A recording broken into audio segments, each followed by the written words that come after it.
Et bonjour à tous. Alors, c'est mon premier podcast. Ça fait très longtemps que j'ai envie d'en faire un. Et quoi de mieux que pour cet épisode, on va dire zéro, de vous raconter comment je suis arrivé à faire ce que je fais, c'est-à-dire mon boulot, c'est-à-dire s'il fallait généraliser, énergéticien. Mais ça va quand même bien plus loin que juste faire des soins énergétiques et dire qu'on a équilibré l'énergie ou pas. Et j'ai envie d'un peu raconter les moments importants, euh, tous les moments importants qui ont fait un peu ma manière de penser, qu'est-ce qui me plaît, pourquoi je fais ça. Bon alors, à l'heure où je parle là, j'ai 28 ans, et mon premier souvenir, tout premier, auquel me revient tout ce qui est côté énergétique, c'est à peu près à 7 ans. C'est à 7 ans. En fait, moi, il faut savoir que je vivais à 85% de la semaine chez mes grands-parents. Donc on est sur le même terrain que mes parents, mais voilà, je dormais chez eux. Et en fait, il faut savoir que toutes les nuits, vraiment toutes les nuits, hein, pendant des mois et des mois, donc j'ai fait un rêve, donc des dizaines et des dizaines de fois, euh, d'être dans la maison de ma grand-mère. Et en fait, il y avait ma chambre et il y avait un grand couloir. Et en fait, dans ce grand couloir-là, je me voyais, donc dans la chambre, et arriver une entité que je voyais noire. Alors, je sais plus la forme qu'elle avait, mais je savais que c'était un truc négatif. J'avais vraiment ce côté noir. Et, euh, et au fait, un jour, j'en ai eu marre. Et en fait, elle venait pas m'attaquer ou autre. C'était vraiment juste, elle venait me perturber. Donc, elle était juste là pour me faire chier. Donc, c'était vraiment ça. Pour me faire peur ou autre. Je dois avouer que j'ai pas autre souvenir que juste de la voir dans mes rêves et de pouvoir rien faire. Jusqu'au jour, au fait, où je me suis dit, mais au fait, je peux faire quelque chose. C'est mon rêve. Donc, au fait, à ce moment-là, j'ai décidé de, je sais pas si on peut dire attaquer. Pas se souvenir de m'être dit, oh, je vais l'attaquer. Mais j'ai eu vraiment ce truc de prendre mon courage à deux mains et d'aller vers elle. Et en fait, quand je suis allé vers elle, elle a disparu. Et à partir de là, eh ben, j'ai plus jamais eu de cauchemar. Jamais. Alors, je dis pas que j'ai eu des mauvais rêves, mais c'était pas des cauchemars où on se réveille en sueur et tout. Euh, C'était pas ce genre de rêve. Pour moi, il y a plusieurs types de rêves, mais j'en parlerai un autre jour, je pense. Euh, Après, autre événement important, c'est dans mon enfance, c'était le fait de savoir ce que les animaux veulent, leurs besoins, leurs ressentis, tout ça. Très naturellement, genre, juste de savoir, comme si on regardait un livre et qu'on disait, ah, mais si, mais au fait, là, il a faim. Ah, ouais, là, il est stressé. Ah, bah là, il y a ça. Non, mais c'était juste un savoir. Il n'y avait même pas d'explication, quoi. C'était juste, voilà, je savais comment il se sentait, qu'est-ce qu'il ressentait. Enfin, c'est comme si je pouvais lui parler et qu'il me répondait. Et j'ai toujours ça avec les animaux, hein. D'ailleurs, ici, il y a. Là où je suis, c'est vrai que j'ai pas dit, mais je suis à Bali. Euh, on est en octobre 2023, le 28, si je me trompe pas. 27-28. Et, euh, et en fait, le chien est tout le temps avec moi.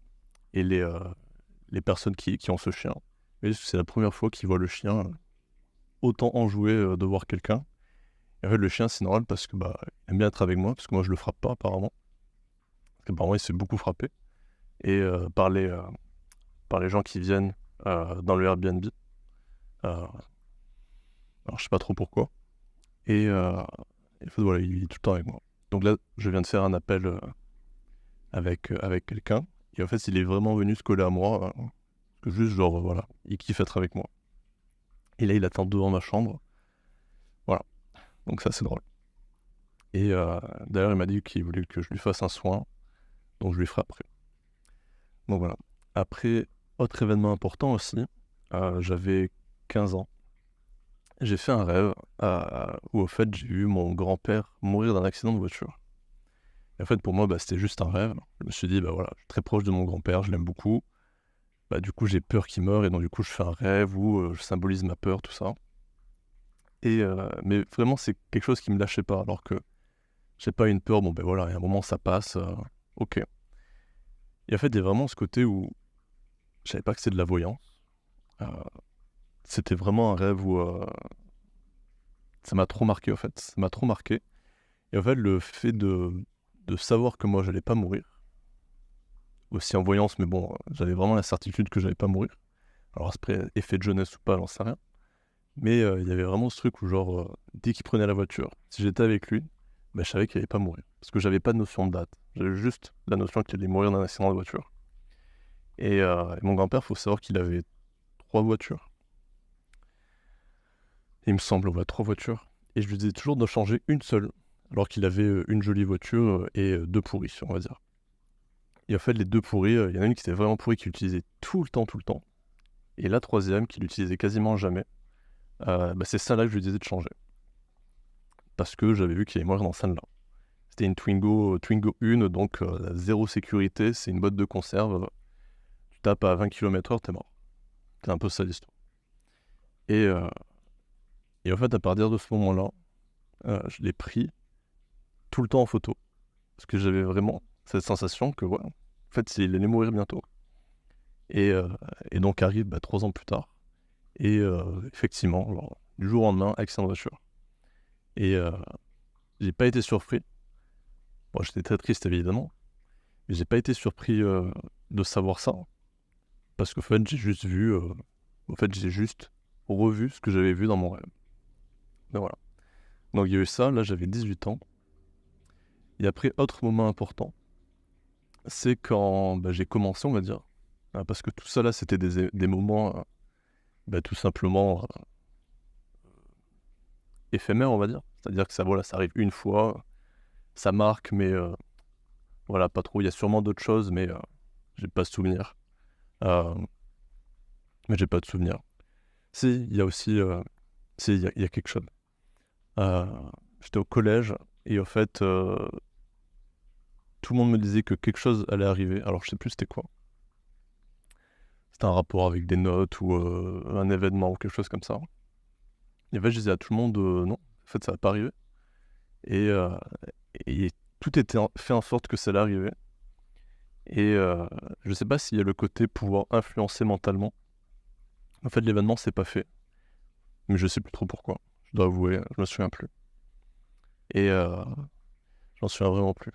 J'étais en quatrième. C'est ce que je me souviens et tout le monde parlait d'un truc, en fait, c'est pas arrivé. Et mais ouais. Donc le moment le plus important, ça a vraiment été à 20 ans. Au fait, j'avais un ami qui est prof de piano. Donc je prenais des cours avec lui, ça faisait déjà 1 an. Et en fait, je savais pas qu'il faisait du reiki ni du pendule. Je savais qu'il faisait beaucoup d'arts martiaux, donc petit côté énergétique. Enfin, côté maîtrise de l'énergie, tout ça. Et au fait, il y a un moment, j'arrive en cours, donc chez lui, et je vois sur la table de massage des pendules, tout ça. Et en fait, j'ai jamais rencontré quelqu'un qui faisait de l'énergétique. Et à ce moment-là, je sais pas que ça s'appelle de l'énergétique, hein, bien sûr. Et, donc, tout simplement, je lui dis de me montrer. Et donc, je lui ai posé pas mal de questions auxquelles il avait aucune réponse, bien sûr, parce qu'il connaissait pas ma vie. Et en fait, à chaque fois, il trouvait juste. Je disais, quand même bizarre que t'es pas l'info, mais t'es la correction de cette info. Et après ça, on s'est amusé à se faire tomber sans se toucher. Donc à projeter son énergie sur l'autre et à le faire tomber, le basculer, tout ça. Alors, pas la seule méthode, mais il y en a plein.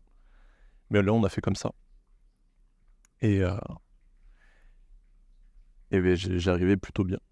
Pour quelqu'un qui avait jamais rien fait et qui connaissait pas il y a 20 minutes avant. Donc c'est super intéressant. Je me souviens qu'on a beaucoup parlé de ça, comment ça marchait, tout ça. Donc lui me l'expliquait de manière... comment on lui avait expliqué les arts martiaux. Et il m'a dit, quelques mois après, qu'il allait faire un stage de communication animale. Donc pour parler avec les animaux. Et donc là, à ce moment-là, j'ai pas notion que gamin, les animaux, voilà, je savais ce qu'ils sentaient. En fait, pour moi, tous ces trucs-là, j'en ai jamais parlé. Donc je me dis, tout le monde a ça, en fait. Et en fait, je savais pas. Mais par la suite, j'ai appris que non. À ce moment-là, moi, je pense que tout le monde fait ça, en fait. Que c'est super simple, que tout le monde est en mode... personne, pas grand monde en parle, mais voilà, les gens peuvent le faire. Et donc, on arrive à ce stage de communication animale. Donc, je suis avec mon prof de piano, son ami et d'autres amis. que je connais pas.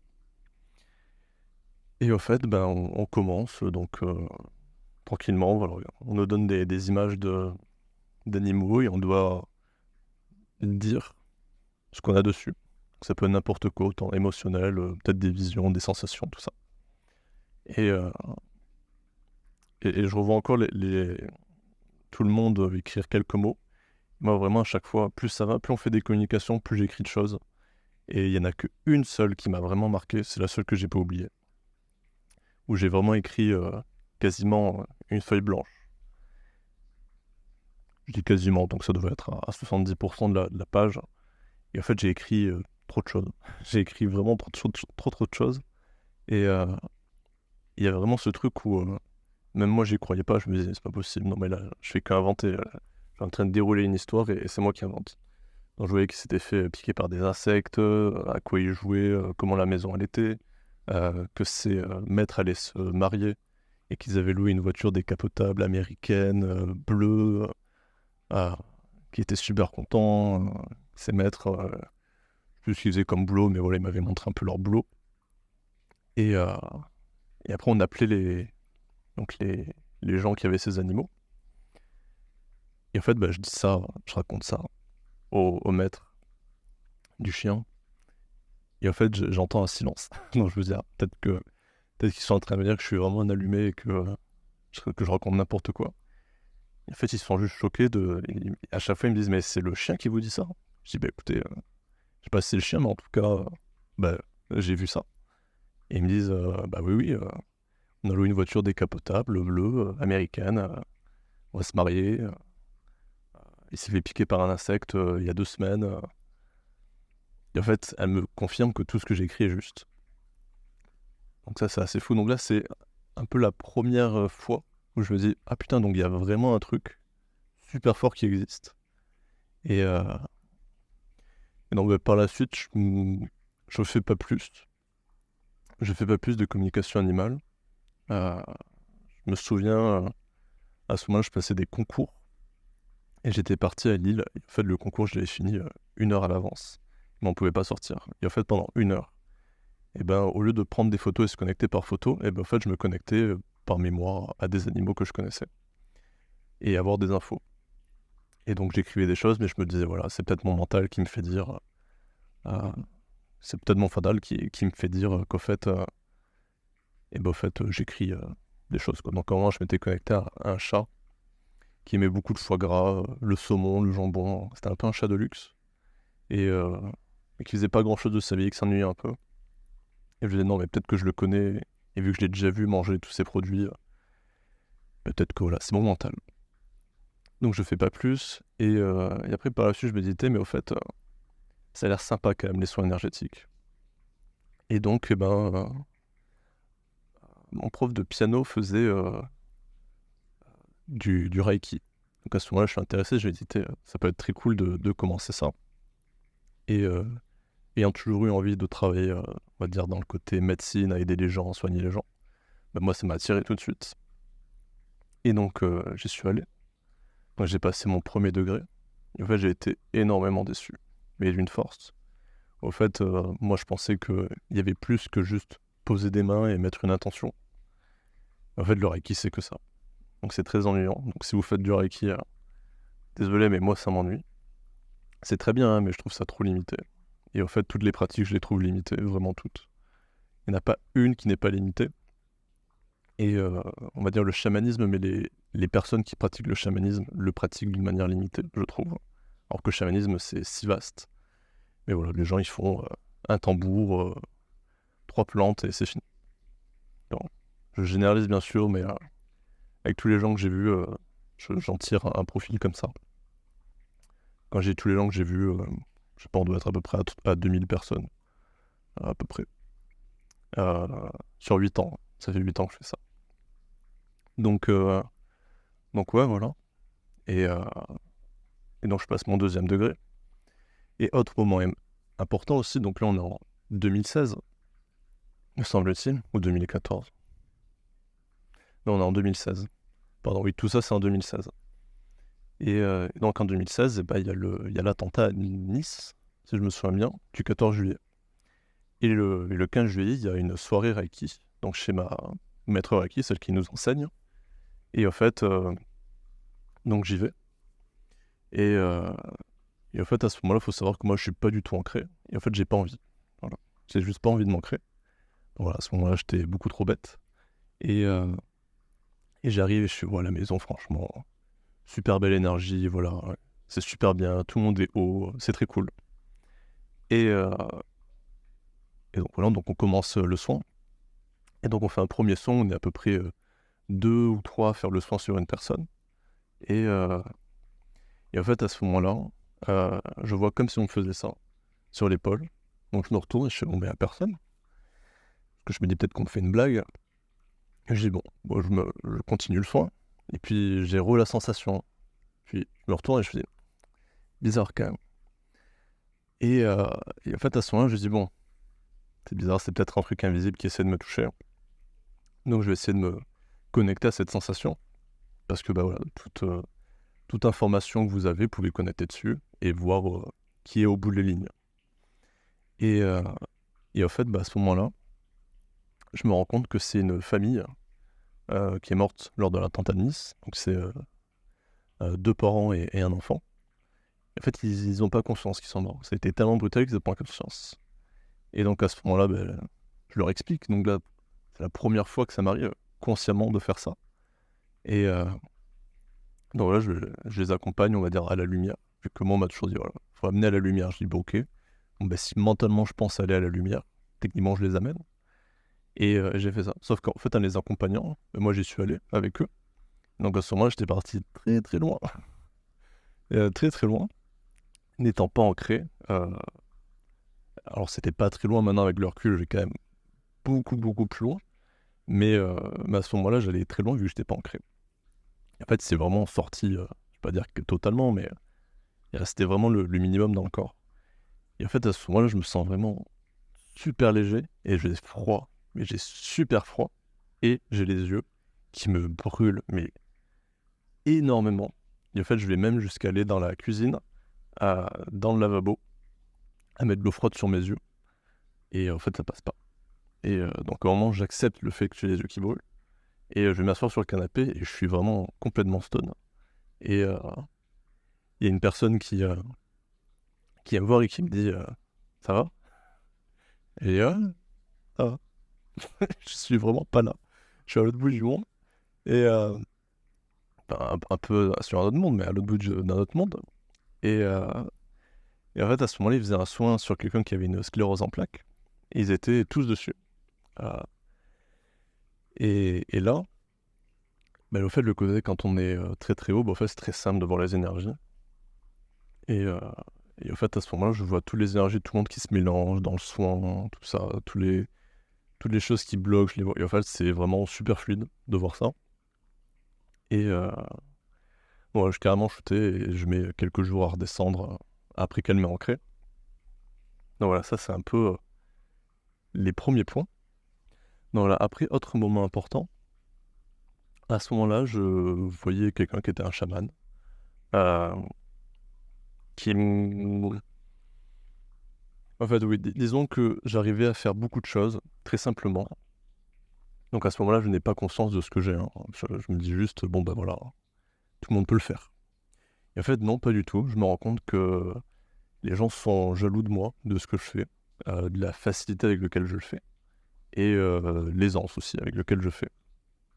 Donc tout simplement, moi je me dis, bon bah, je sais pas, les gens ils sont frustrés, je sais pas, ils mettent pas autant d'efforts qu'ils peuvent, j'en sais trop rien. Et à ce moment-là, moi je rencontre, on va dire, un chaman. Et il y a un moment, on est resté 12 heures ensemble, à parler, à faire des voyages chamaniques, tous les deux. Et en fait, c'est très chouette. Parce que je fais un peu la même chose que lui maintenant. C'est-à-dire que bah voilà, je parle avec les gens et en même temps, on voyage. Donc ça, c'est très chouette quand on arrive à le faire. Et, et lors de ce moment-là, où on se voit pendant 12 heures, donc de 4 heures de l'après-midi à 4 heures du matin, vers 1 heure du matin, il y a quelqu'un qui vient dans l'appartement, quelqu'un qui venait de finir le boulot, qui était serveuse, il me semble. Et, et il arrive, et puis d'un coup, je parle plus trop. Et puis le chaman me regarde, il fait: «Tu le vois?» Et je fais: La vieille personne derrière toi?» Il dit: «Ouais». Et je dis: «Bah, ouais, il est venu avec elle en même temps». Il me dit: «Ouais, tu peux me dire quoi dessus?» Et en fait, bah, je lui dis: «Bah, voilà, c'est une personne, elle a pris sur le port en venant, et en fait, il dit qu'il savait où elle allait, donc il s'accroche à elle, et bah, maintenant il est là». On dit: «OK, donc on va le faire monter à la lumière, vu que c'était quelqu'un de mort». Et en fait, à ce moment-là, en même temps, on se rend compte qu'il y a quelqu'un d'autre qui vient. En fait, quelqu'un d'autre, donc là, c'est un jeune homme, un grand, cheveux bruns, tout ça. Et donc on fait monter la vieille personne, enfin je fais monter la vieille personne. C'est un peu mon initiation, on va dire. Et après, bon, on essaie de faire monter ce jeune garçon. Et en fait, ce jeune garçon n'y arrive pas. On essaie de le faire partir, de faire tout ce qu'on peut, et ça marche pas. Et à ce moment-là, on était 4 ce soir-là. Et donc il y avait le chaman, la personne chez qui on était, et cette serveuse et moi. Et donc il y a que le chaman et moi qui voyons ça. Et à un moment, l'autre gars nous regarde, il nous dit, enfin me regarde et me dit: «Mais banane, c'est toi». Et là je me rends compte, je fais: «Ah ouais, c'est moi, au fait». Parce que oui, c'est vrai, j'ai pas dit, mais je disais: «Ah mais c'est chiant, il s'est lié à moi». Et on s'est dit: «Ah ben voilà, tu l'as cherché, il s'est lié à toi». Et j'ai dit: «Non mais moi je le veux pas». Et j'essaie de le faire partir. Et ça marchait pas, ça marchait pas, ça marchait pas. Et mais vraiment on a essayé pendant bien 45 minutes, 1 heure. Et en fait ça marchait pas. Ça marchait vraiment pas. Et donc en fait j'ai essayé de couper ce câble qui était sur moi. Ça ne marche pas. Et en fait ce câble, pour ceux qui connaissent un peu, c'est ce que les gens appellent, le fil d'argent. Enfin c'est le lien qui vous lie à votre corps, énergétique, invisible, émotionnel, spirituel, vous l'appelez ça comme vous voulez. Et en fait j'ai essayé de me couper moi. Donc là j'ai eu un peu la preuve qu'en fait c'était impossible de se couper de soi. On va dire une partie de soi. C'est possible de la mettre à côté, donc de l'extérioriser comme j'ai fait, mais c'est impossible de la couper et elle disparaît. C'est vraiment impossible.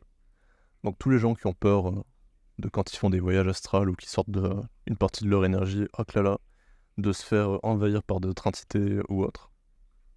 Non, c'est pas possible. Je parle d'expérience, depuis. Donc ça marche pas. Ça arrive par d'autres moyens, mais c'est pas ça. C'est pas cela en tout cas. Et voilà, donc assez, étonnant. Là je me dis: «Ah ouais, donc au fait je peux sortir de mon corps si facilement?» Parce que moi je me dis, voilà, les gens ils fantasment sur le voyage astral, sortir de son corps, aller dans les mondes énergétiques, tout ça. Et en fait, ben, je me rends compte à ce moment-là, je m'en suis rendu compte bien plus tard, mais à ce moment-là, je savais pas qu'au fait je faisais ça, quasiment tout le temps. Donc heu, donc voilà, donc c'est comme ça que je peux avoir des infos sur d'autres lieux. Et et après par la suite, il s'écoule 2 ans où je teste plein de choses de mon coin. Donc je teste à me connecter à des gens, avoir plein d'infos sur eux, avec leur consentement bien sûr. Faire de la communication animale. J'ai fait 2 ans de communication animale. Je faisais ça gratuitement pour des gens. Et sur 2 ans, j'ai quand même eu, à peu près 120-130 personnes, juste du bouche à oreille, donc ça, c'était très chouette. Donc ouais, à peu près, 120 personnes, pour des animaux de tout genre. J'ai autant eu des rats, des perroquets, ah, bon, des chiens, des chats, des chevaux, des moutons. J'ai eu quoi d'autre? Un peu d'exotique, tortues aussi. Heu Là, je sais plus. Et après, ben, moi, je m'amuse à faire ça avec des animaux sauvages. Donc, par exemple, quand je conduis, je vois un oiseau, je vais me connecter dessus.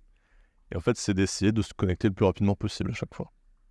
Et donc, bah, je me mettais sur l'oiseau et je me mettais à sa place. Donc, je regardais à travers ses yeux, de me mettre dans ses sensations. Et en fait, c'est super agréable. Donc, je faisais ça avec les oiseaux, les insectes. Avec les araignées, c'est très marrant aussi. Les animaux, bah, sous-marins, les baleines, les poissons. Je trouve ça moins intéressant que les oiseaux. Les oiseaux, c'est quand même super comme sensation.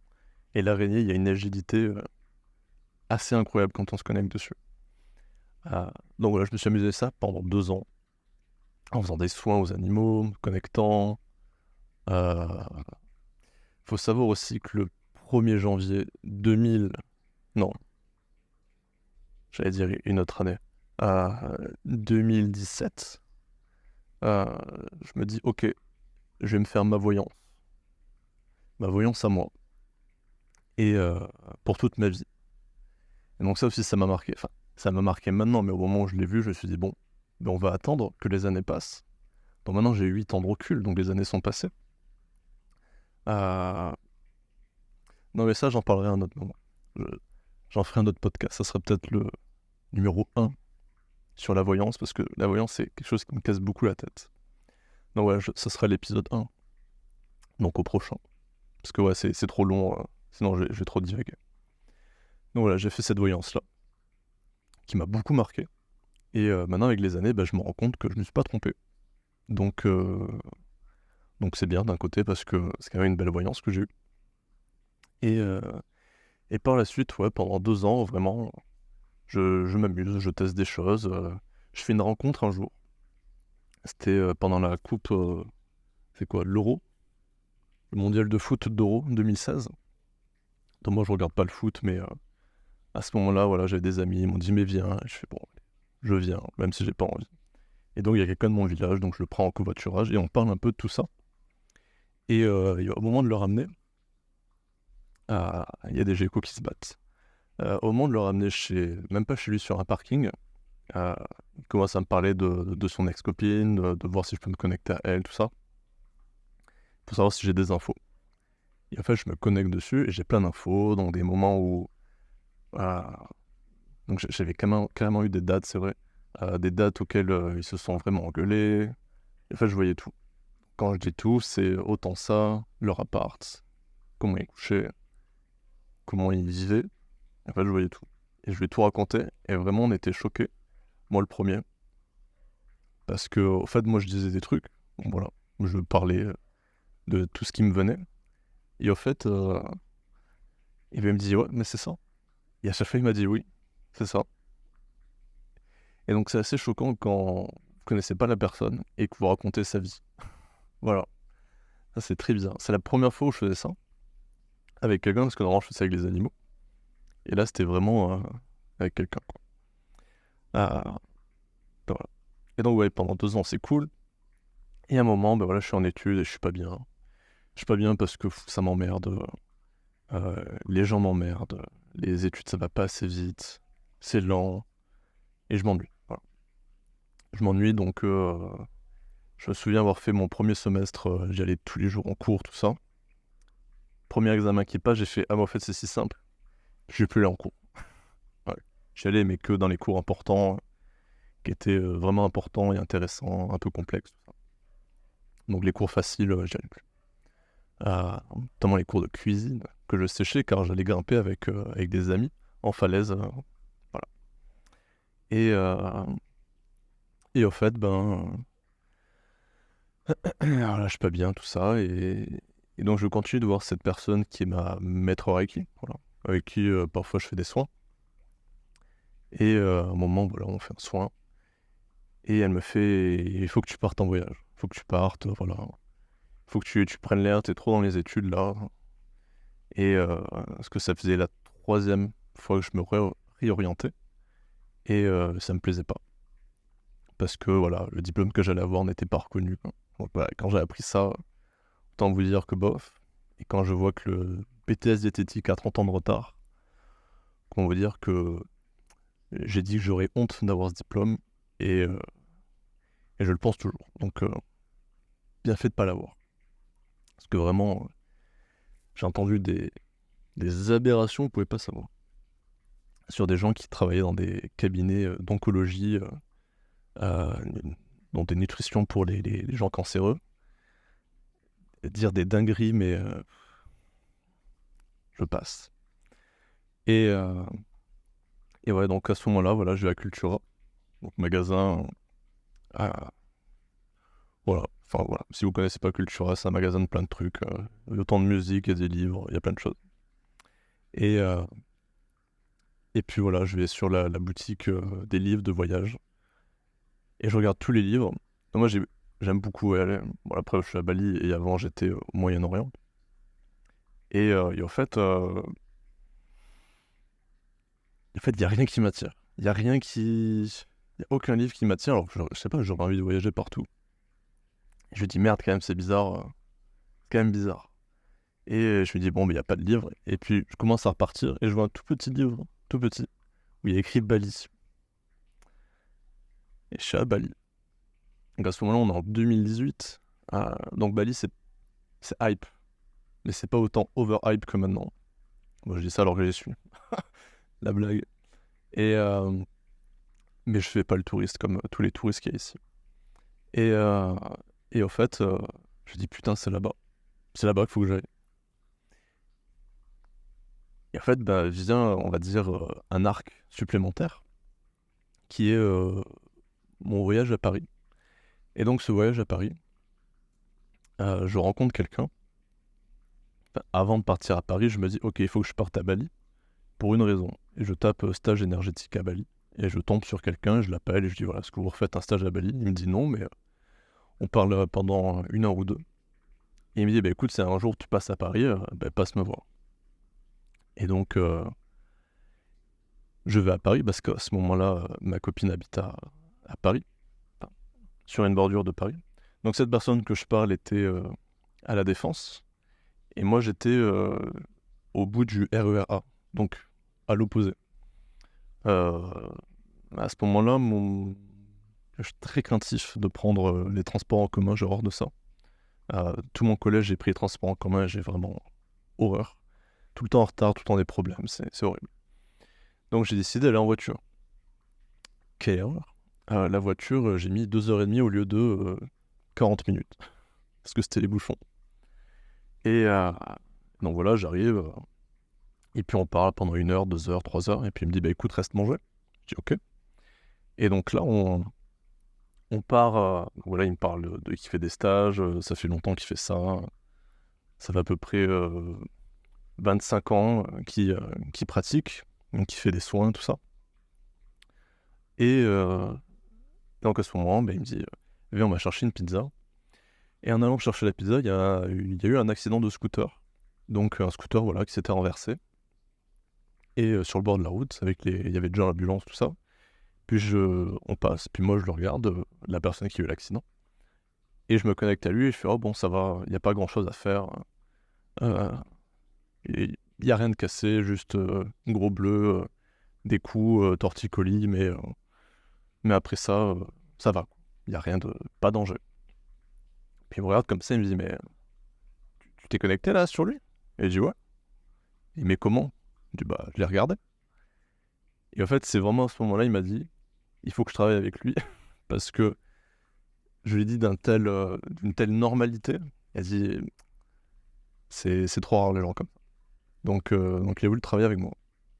Donc on rentre, on mange la pizza, et puis il me dit, écoute, je fais un stage dans les Cévennes, c'était son prochain stage, et moi j'habite à Montpellier, donc c'est à côté des Cévennes, et c'était à Saint-Jean-du-Gard. Et donc il me dit, voilà, je t'invite. Tout frais payé, voilà, j'ai rien à payer. Donc les frais d'hébergement, les frais de stage, il me dit, tu payes rien, c'est moi qui t'invite. Et je dis, waouh, incroyable, fou en vrai. Et pour ça, je lui remercie. Il s'est passé d'autres choses par la suite, auxquelles je ne le remercie pas, mais c'est pas grave. Et c'est incroyable. Et là, ce stage-là, c'était vraiment, je pense, le turning point. C'est-à-dire, c'est vraiment le moment où j'ai pris énormément confiance en mes capacités, et auquel j'ai vraiment arrêté de douter, de me dire, ah ben voilà, est-ce que je fais ça ou est-ce que je le fais pas? Est-ce que c'est ma tête, c'est pas ma tête? Parce qu'en fait, vu que je faisais ça tout seul, dans mon coin, bah, en fait, il y a personne qui est là pour vous dire, bah voilà, c'est bien, c'est pas bien. Et en fait, il faut savoir qu'à chaque fois que quelqu'un me dit, ah oui, cette personne-là va t'aider, bah, en fait, ils m'aident pas et c'est moi qui l'aide. Voilà. Donc ça aussi, ça a été un problème. Parce qu'à chaque fois, les gens, bah, en fait, ils font pas grand-chose en énergétique. Donc je dis, ah, et à chaque fois, c'est moi qui les aide. Et donc à ce moment-là, bah, je suis en stage avec des gens qui apprennent et des gens qui ressentent, qui voient des choses, tout ça. Donc moi, j'ai jamais vu des gens qui faisaient ça. Et donc pendant une semaine non-stop, on fait des exos, tout ça, où au fait, je peux influencer les exos sur les autres, sans le dire. Et que les autres voient les répercussions. Et je me dis, putain, ça veut dire que ce que je fais, sans le dire, les gens subissent les conséquences. Voilà. C'est pas énorme les conséquences, je vais vous dire. Mais par exemple, il y a un moment, on a des baguettes là baguettes de sourcier là, des trucs qui bougent comme ça. Les baguettes là en angle droit, que certains font avec des cintres, tout ça. Et en fait, il y avait quelqu'un à ce stage-là, enfin, il y avait 2 personnes qui étaient dans l'ego. J'ai rarement vu des personnes autant dans l'ego, franchement. Elles font partie du top 3, les deux, hein, les deux en même temps font partie du top 3. Des gens que j'ai vus qui avaient un ego surdimensionné. Et en fait, à ce moment-là, il y en a donc une femme, qui a trop d'ego pour faire l'exo, parce qu'elle fait: «Non mais moi je sais faire, non je vais pas faire l'exo». Que je trouve un peu bête, genre si tu aussi bonne, à faire l'exo, bah montre-le nous, que c'est si forte. Et donc à ce moment-là, c'était de demander au gardien du lieu de la maison d'ouvrir, le portail qui est autour, de la maison, à chacun. Donc il fallait arriver, les baguettes se croisaient, ça voulait dire qu'il est fermé. On demandait au gardien d'ouvrir, les baguettes s'ouvrent, on rentre. Voilà, donc c'était un exo de sensation et de manipulation de baguettes. Et en fait, à ce moment-là, cette personne-là avance, fait l'exo, et moi je dis à la personne avec qui j'ai travaillé par la suite, je dis: «Elle, je la bloque. Je demande au gardien du lieu de la bloquer». Le gardien du lieu accepte.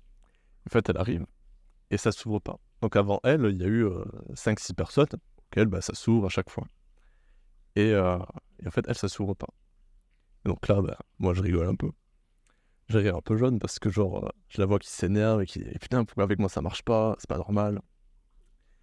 Et donc à ce moment-là, moi, j'ai rien dit. J'ai rien dit. Théoriquement, c'est pas moi qui l'ai fait, c'est le gardien du lieu, donc c'est pas moi.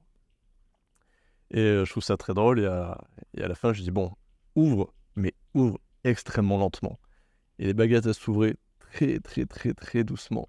Et c'était assez drôle parce qu'elle a abandonné en disant: «Mais voilà, c'est la merde». Et elle est partie, énervée, voilà. Donc ça, c'était très drôle.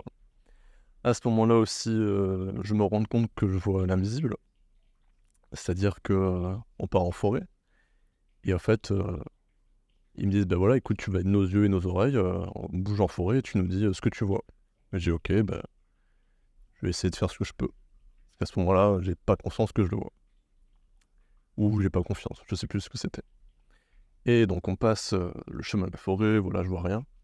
Et puis à un moment, je capte quelque chose de très doux, très léger. Et j'étais: «Et là, il y a quelque chose». Et puis je me connecte dessus, j'essaie de le voir. Et je fais: «Ah, alors là, vous allez me prendre pour un fou». Alors je lui aurais dit ça, mais je vous le dis la même. Elle a dit: «Bah, écoutez, là, je vois une licorne».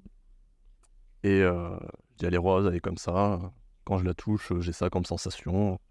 Elle est en train de me dire ça, alors je sais plus ce qu'elle m'a dit du tout, mais je me souviens qu'elle m'a parlé. Et je leur dis: «Vous pouvez me confirmer qu'il y a vraiment une licorne là ou juste c'est moi qui deviens fou?» Et en fait, ils prennent leur pendule, ils font: «Non, si, il y a vraiment quelque chose, il y a une licorne». Je leur dis: «OK. Bon, bah, écoutez, va falloir accepter, que je vois ça». Donc je me dis: «OK» et je regarde s'il y a d'autres choses ailleurs et je vois des petites fées, des petits lutins, tout ça. Vraiment, un autre monde, quoi. M'envoyez pas en HP, s'il vous plaît. Et donc à ce moment-là, voilà, on continue le chemin et puis je vois un elfe, accoudé sur un arbre, heu, qui nous parle un peu du lieu, voilà. Qu'est-ce qu'il y a eu, qu'il y avait eu une guerre, à il y avait une guerre à cet endroit-là. Alors je sais plus c'était quoi, mais voilà, il y avait eu une bataille. Pas un truc de guerre mondiale, hein, je parle, mais vraiment un truc beaucoup plus vieux et mais en lien avec l'armée. Et ouais, je sais plus trop ce que c'était. Et donc là, je me dis: «OK, bon, je vois l'invisible». Ah, je me mets à faire plein de choses. À un moment, il y a de la géobiologie. Et en fait, la géobiologie, moi, j'ai un avis très tranché dessus, c'est que tous les gens qui font la géobiologie sont mauvais. Je le dis, c'est-à-dire que ils vont vous tracer des lignes sur des plans, donc sur le plan de votre maison. Ils vont faire des belles lignes bien droites, voilà. Bah, là, il y a de l'eau, là, il y a ça, là, il y a Hartmann, il y a Curie, là, il y a machin. Et à la fin, vous payez 4 000 €. Je dis ça parce que j'avais eu beaucoup à 4 000. Il y en a certes des moins chers, mais moi, ce que j'ai vu, c'était à partir de 4000, 2000, tout ça. Et en fait, ils vous disent, bah voilà, tout ça, c'est des problèmes. Et vous faites, ah ok, super, et qu'est-ce qu'on fait? Déménager. C'est-à-dire que eux, leur seule solution, après que vous les ayez payé 2000 balles, qu'ils aient tracé 3 traits sur votre maison, mais ils vous disent de déménager. Voilà. Donc autant vous dire que moi, ça me rend un peu hors de moi. En fait, à ce moment-là, géobiologie, donc moi, j'y connais rien à ce moment-là. Je dis, ah bah il y a des lignes et tout, mais est-ce que je pourrais pas bouger les lignes? Donc du coup, je bouge les lignes, après que les gens ont quadrillé le jardin. Que les gens se disent, merde, il s'est passé quelque chose, qu'est-ce que c'est? Et je leur dis, bah écoutez, moi j'ai testé ça, je suis content que vous le voyez. Et donc je bouge les lignes, tout ça. Et en fait, à la fin, la personne qui nous enseignait la géobiologie se dit, putain, mais il y a un problème, tout ce que vous avez fait, c'est faux. Et alors que quand on faisait l'exo, il vérifiait et c'était bien placé. Et il dit, mais c'est quand même bizarre, comment ça se fait que c'est mal placé maintenant? Et en fait, moi, je suis mort de rire et je leur dis, mais écoutez, c'est moi qui ai bougé les lignes du jardin, tout ça. Puis là, il me dit, oh là, mais non, c'est super dangereux, faut pas faire ça, oh là là, c'est mauvais. Bon, voilà, encore des croyances et des croyances. Parce que c'est comme ça que quand je nettoie une maison, tout ce qui est croisement mauvais ou autre point, toute autre faille ou ne cesse. Ben voilà, en fait, c'est possible de les colmater, de bouger les lignes dans des endroits où ça gêne pas. Et ça n'a jamais tué que personne, justement, bien au contraire. En fait, je me rends compte que les gens sont quand même remplis de croyances et assez limités. Et en fait, moi, ce qui m'a sauvé, je pense, c'est que j'ai toujours envie de faire l'inverse. Dès qu'on me dit que ça, c'est pas possible, ben, j'ai envie de le faire. Ou dès qu'on me dit non, mais en fait, faut pas que tu fasses ça, en fait, j'ai envie de le faire. Juste pour montrer aux gens qui sont bêtes. Un petit côté à aller au-delà des choses. Et voilà, donc à la suite de ça, je travaille avec cette personne-là. Donc on fait une collaboration pendant 2 ans et demi. Donc on fait à peu près une trentaine de stages à Paris et dans la France. C'était très très chouette. Euh, Ça m'a amené plein d'expériences, plein de clients. À chaque fois que je faisais des soins, je découvrais des choses. C'était vraiment incroyable. C'était vraiment super. Et puis à la fin, ça s'est terminé. Ça aussi, il faudra que je le raconte dans un podcast. Parce que l'histoire est vraiment exceptionnelle. Mais quand je vous dis exceptionnelle, c'est-à-dire que genre, c'est 2 ans d'événements indépendants. Et à la fin, tout s'est lié. Et le maillon faible, ça a été moi. C'est vraiment incroyable. Faut vraiment que je fasse un podcast sur cette histoire-là parce que elle est vraiment folle, cette histoire. Ceux qui la connaissent, je rentrerai dans tous les détails. Hein. Vraiment, je raconterai tout. Parce que vraiment, c'est trop intéressant. Il faut que je pose une marque de 2 ans et le dernier événement. Donc, à la fin, dernier stage, donc c'est post-Covid. C'était après le premier confinement, stage en Bretagne, tout ça. Et à la fin, on finit par ne plus bosser ensemble. Voilà. On va dire, entre parenthèses, il me vire. Il me vire sans me virer. Pour éviter de culpabiliser, bien sûr. Mais moi, je vois bien que ça allait pas marcher. Et oui, putain, c'est vrai qu'il y a eu ça. Parce que ça, c'était en juin. Et donc, en janvier. Parce qu'en général, le 1er janvier, je me fais ma voyance. Je me fais une petite voyance. Pour moi. Et donc, en fait, il se passe que le 1er janvier, je vois que une personne va venir foutre la merde dans notre audio. Et c'est bizarre. Hein. Ça m'étonnerait quand même qu'ils me la mettent à l'envers, quand même. Ça fait 2 ans qu'on bosse ensemble. Bon, on a confiance chacun l'un l'autre, il sait ce qu'on fait. Voilà quoi, une relation de confiance, amitié, tout ça qui s'est fait.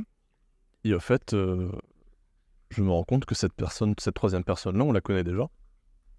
Et en fait, voilà, c'est elle qui nous a pourris. Enfin, c'est elle qui a mis le grain de sable, qui a fait pourrir et qui a pourri tout l'engrenage. Et l'engrenage s'est pourri. Et c'était moi la pourriture après. Donc voilà, et après ça, disons que j'ai continué à faire mes trucs dans mon coin, tout seul. Et c'était très bien aussi. Donc voilà, j'ai envie de dire, c'est à peu près ça, tous les événements marquants. Et donc là, autre événement marquant, c'est ce podcast en vrai. Parce que ça fait peut-être 7 ans, 7 ans et demi que j'ai envie de faire du YouTube et de parler de tout ça. Donc ça y est, j'ai envie de dire, je me lance dans l'aventure, dans le TikTok game, Insta game, YouTube game de l'énergétique. Parce que vraiment, il y a un problème dans l'énergétique, c'est que, alors là, ça va paraître ultra égo de dire ça, je trouve les gens mauvais. Vraiment. Pas forcément mauvais en énergétique, mais mauvais dans le sens où ils remplissent les gens de croyances, de peur, sans s'en rendre compte. Donc parfois, ils sont remplis de bonnes intentions, mais ça marche pas. Moi, ma spécialité, il faut savoir, c'est tout ce qui est magie noire et entité. Donc c'est-à-dire le nettoyage, pas les fers. Les fers, ça n'a aucun intérêt. Moi, j'appelle ça la magie de l'ego. C'est-à-dire que vous avez de l'ego et vous voulez assouvir votre ego. C'est ce que font par exemple les francs-maçons. C'est la magie de l'ego. Euh, Enfin, il n'y a pas que, mais c'est pour donner un peu le petit cliché. Et en fait, il y a des gens qui font des soins, mais sans avoir de ressenti, sans rien savoir. Et donc, en fait, à chaque fois, c'est mauvais. C'est-à-dire que les gens après viennent me voir et ça fait 8 ans qu'ils ont de la magie noire et ils ont vu une vingtaine de personnes, ça n'a jamais marché. Et bizarrement, avec quelqu'un qui sait faire, ça marche. Donc voilà, donc au fait, c'est pour ça que j'ai un peu plus partagé mon savoir que me le garder dans mon coin. Et donc voilà. Donc la suite de la voyance. C'est avec le prochain épisode, c'est la voyance. Donc je vais vous parler de qu'est-ce que je pense de la voyance. Vous allez sûrement être choqués de ce que je pense, parce que c'est pas quelque chose qu'on entend souvent. Mais voilà, donc la suite au prochain.